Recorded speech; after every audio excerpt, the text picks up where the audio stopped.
Hey there, language lovers.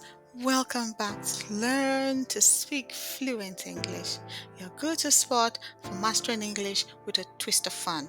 And today, we're diving into the world of unchanging prepositions. Yes, those tiny words that can make or break your English sentences. Now, sometimes in English, you have to know which prepositions go with which verbs or adjectives. It's like learning dance steps. If you get it wrong, you might step on some toes.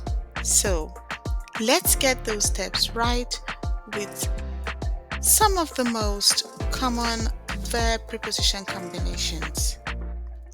And hey, I will throw in some humor and I will explain some common mistakes and misunderstandings with these prepositions. All right, let's get straight into it. We'll kick things off today with agree.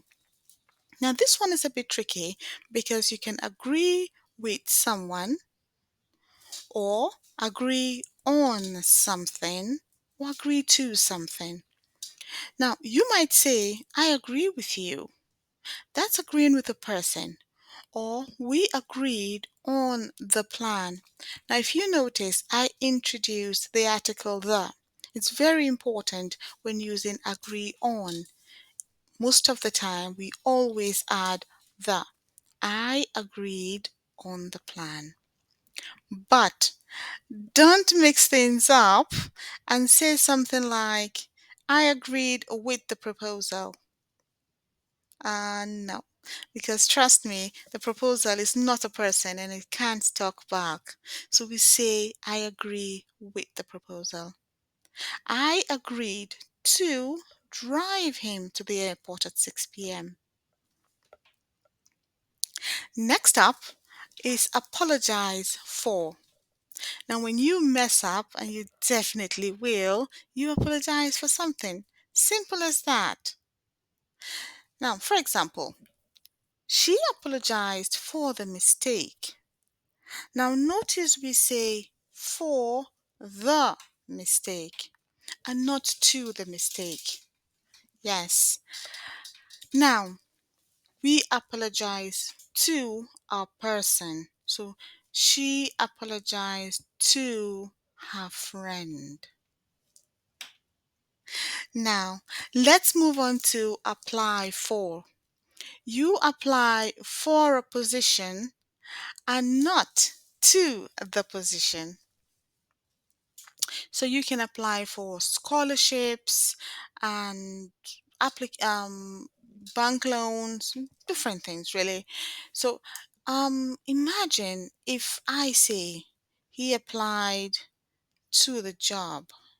Hmm. Write in the comment section if you think that is correct.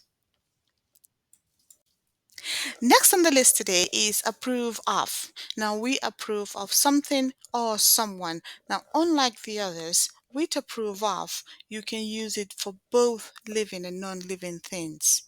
So, for example, do you approve of this decision? Yeah, I think I do. Do you approve of my sister's friend? No, I think she's crazy. Okay, don't say crazy. All right, let's go to admit to. Now, you can easily admit to something. For example, he admitted to the mistake. And most of the time in English, we use admit to. And remember, always try to kick in that preposition the. Very good. Now, blame for. Yeah, you could be blamed for something. Like they blamed her for the accident. We do not use to the accident or with the accident. No, you're blamed because of. In that case, for is the best preposition. On the other hand, we borrow from someone. Yeah.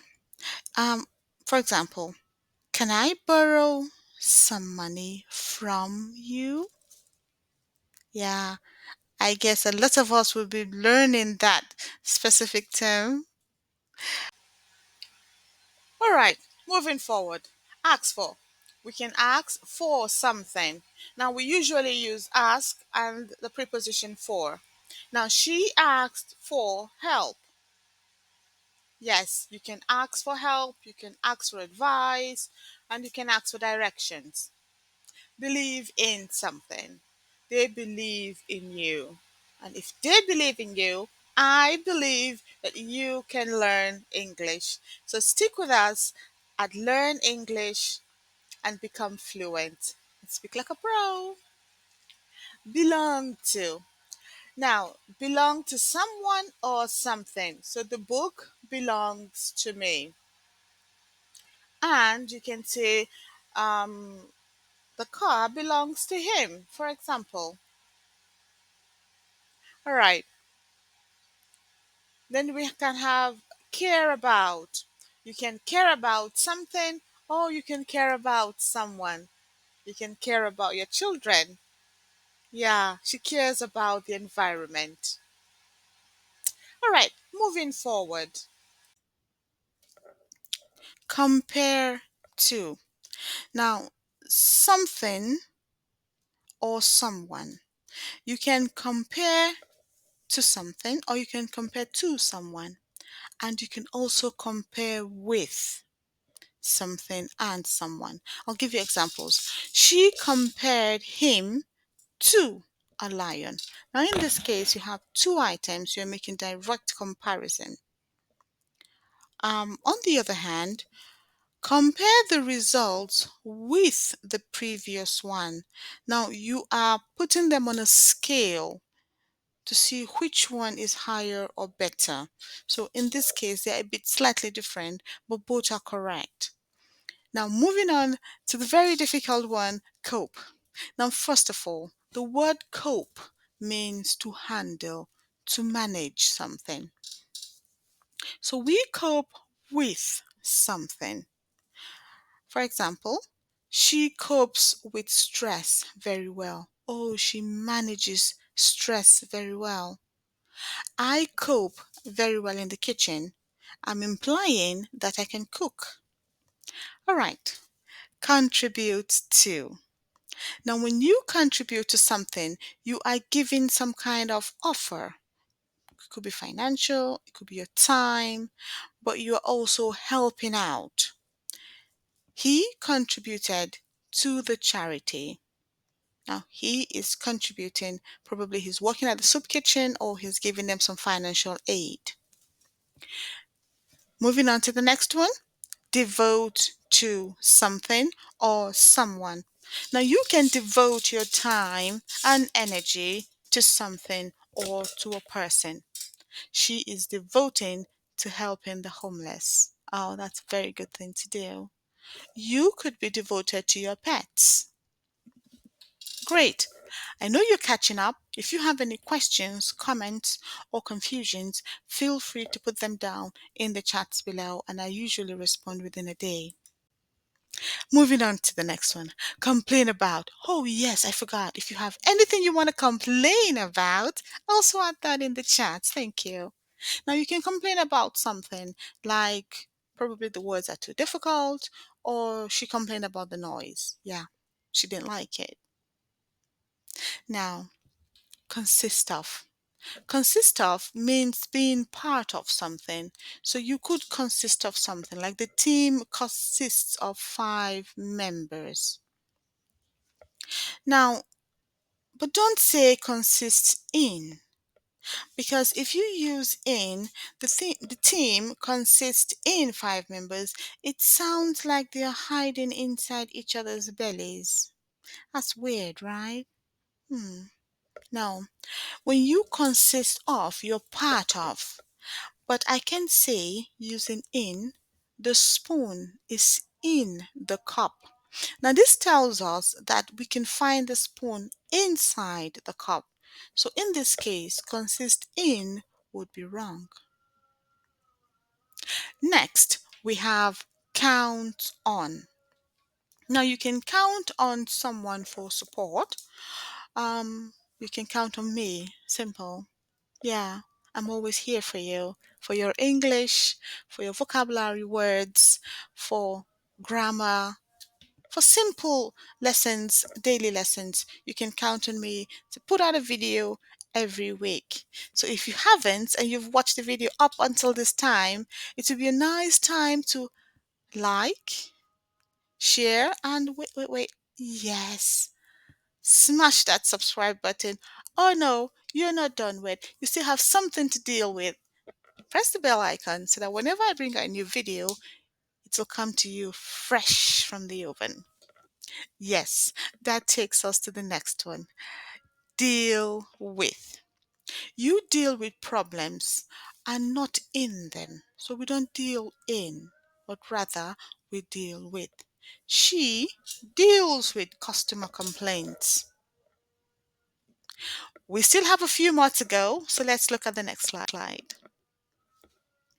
Depend on. Now, success depends on effort. Oh, I love that sentence. Yes. Now, it depends on it, but not depend off it. So it sounds like success depends off effort. It just doesn't sound right. So always use depend on. All right. Next, dream of something. Pretty simple. He dreams of being a pilot. I dream of being a ballerina. Yikes. Now, that can happen for me now. Yes, it takes us to the last one, to laugh at someone. Yet another straightforward one. You can laugh at someone or laugh at something. They laughed at his jokes. I laughed at the video. I laughed at the clown. Um, Also, you can laugh with someone. I was laughing with him when Sarah arrived. So that means we're kind of having a good time together. All right. Next, we go to listen to. Listen to music, listen to traffic. That's boring. I'll just move to the next one. Yeah. All right. Look at. We can look at something, for example, look at a picture, or we can look at the crazy traffic. That might be a bit more interesting. Yeah. Or we can look for the keys. She is looking for her keys. If you're looking for someone, we could say she's looking for her children or she's looking for her friend. Now, this is very different from look forward to, because in look forward to, we are anticipating something. We are eager, we're excited for something. We are looking forward to something. They are looking forward to the vacation. Yeah, I could do with some vacation. I think you can too. Succeed in something. Simple. She succeeded in her exams. Now remember, she is feminine and he is masculine. Come on with me. Let's see the next one.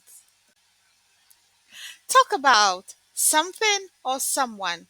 And also, you can talk to someone. They talked about the project. They discussed about it. She talked to her friend. They had a conversation. Yes. That was pretty straightforward, right? Now, what about think about or think of? It can be used for both living and non living things, someone or something. He thinks about his future. Don't we all now? What do you think of this idea? See? Pretty simple, right? And again, we can wait for the bus, wait for the train, wait for the bills. We can wait for so many things. Yes, and I know you have been waiting for so long to come to the end of this lesson, and we're going to look at the last slide. And there we go. Warn. I must warn you about something. You need to watch this video a couple of times to get the prepositions right. Yep. All right, come on. Warn about something. They warned us about the storm. Worry about. Now, don't worry about it. English is pretty simple. You will find it pretty easy to understand once you watch it once more. He worries about his health. Oh. Work on something. He is working on a project, he's working on his house, probably he's making some renovations. And finally, vote for. I will vote for you if you vote for me. And that brings us to the end of it. It was wonderful having you with me. I can't show how much I appreciate having you, my students. If you have any comments, questions, pop them right down in the comment section and I will respond usually within a day. It's wonderful. I'll see you soon. Take good care of yourself. Bye. All right, that's a wrap for today's lesson on unchanging prepositions. Now remember, practice makes perfect. If you make a mistake, just laugh it off, like we did today. Don't forget to like, subscribe, and hit the bell icon so you never miss a lesson. And drop a comment below if your favorite or funniest preposition mix up. Would love to hear from you. I'll see you next time on Learn to Speak Fluent English.